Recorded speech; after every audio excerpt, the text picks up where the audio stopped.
Hey YouTube, it's been an absolute age since I posted on YouTube because I've mainly been running my own blog.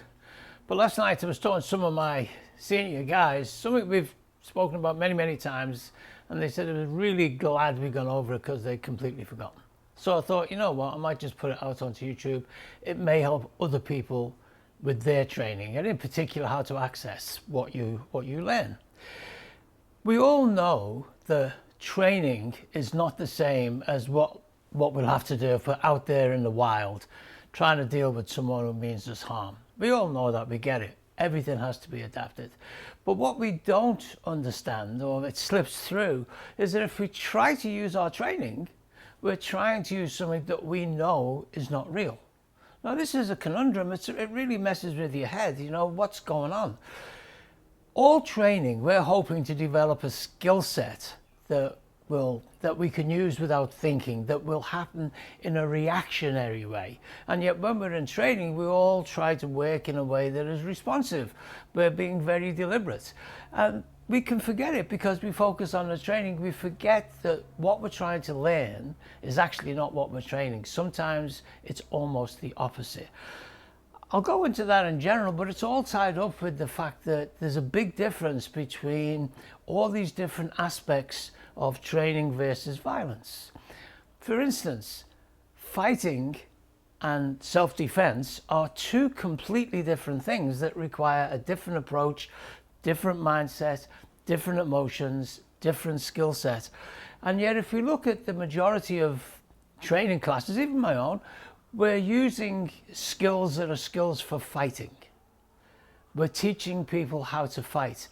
But if you talk to a Wing Chun person, the vast majority of them will say, I'm actually doing it in case if I get in trouble, I can get out of trouble. Well, that's not fighting. You know, Wing Chun people do not want to fight. Wing Chun people want to learn how to defend themselves. And yet they get lost. They get into all of this stuff that is specific to fighting. Let's just talk for a minute. I mean, what is fighting? Fighting is two men going at each other head on, incessantly engaging with each other. There's no defense usually because fighters know that a fight can be won with a lucky punch. So even if one person's on the wrong end of it, he's still hammering away thinking, I might just get it in. That's not what we face. Out in the wild, firstly, very rarely there'll be one-on-one. That alone tells us that we're talking about competition stuff, about match fighting, because it's one-on-one. And then there's also rules and there's help, and you know, emotionally it's a different space because you know this guy isn't going to kick me to death. What is self-defense? Self-defense is one person attacking another person, incessantly wanting to hurt them, and the defending person really wants to just deal with this and go home. That's self-defense. So we've got fighting, which is incessant, which is continuously engaging, and then we've got self-defense, which is disengaging and going home.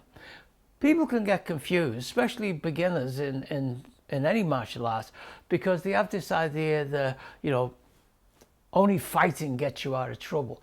And in a way it's right, because the skill base we use in fighting is exactly the same as the skill base we use in self-defense. But mentally and emotionally, they are totally different. And there's a way you can check this out immediately. Just have a little thought exercise. In your imagination, dream up a confrontation with somebody. You're having an argument, it starts to get tasty, people are insulting each other, and then suddenly out of nowhere, you know without a doubt that this guy is about to hit you. So what's your instinct tell you to do? Now, if you're a person who wants to fight, or have got a fighting personality, then you will step in, try to surprise this person, take them out before they get going, which is pretty much what every Wing Chun school teaches. Someone throws a punch, they step in and do this. We can't step in and defend ourselves if we don't know what's going on. And if we know what's going on, we're choosing to engage, so we're fighting.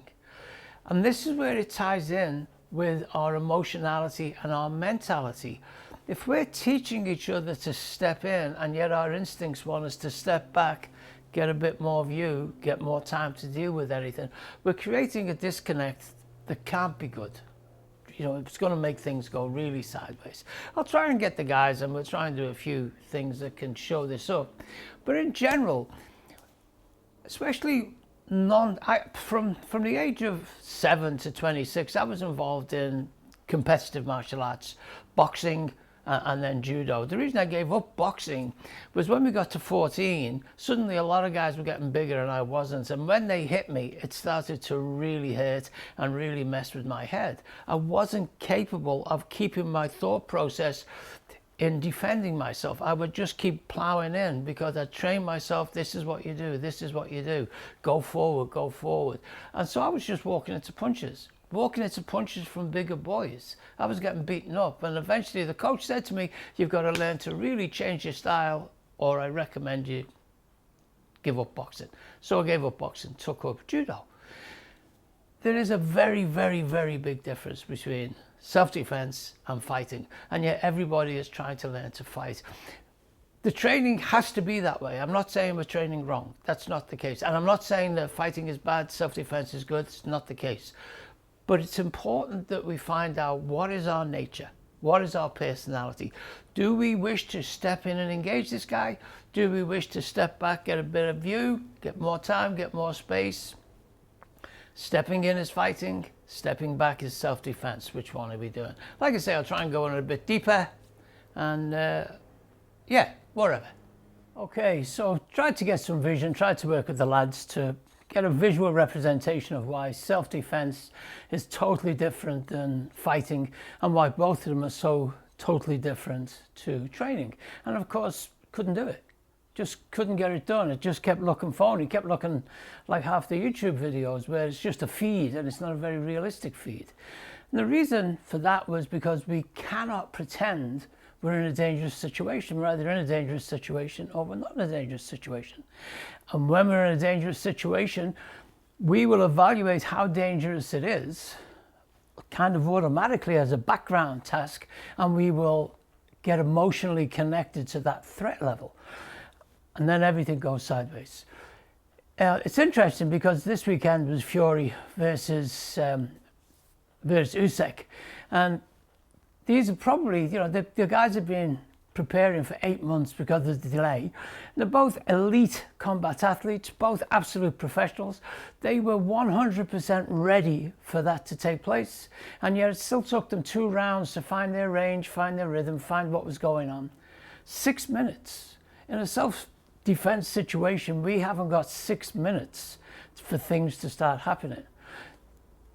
That's the problem when you're stuck in a training mentality instead of being in a reality mentality.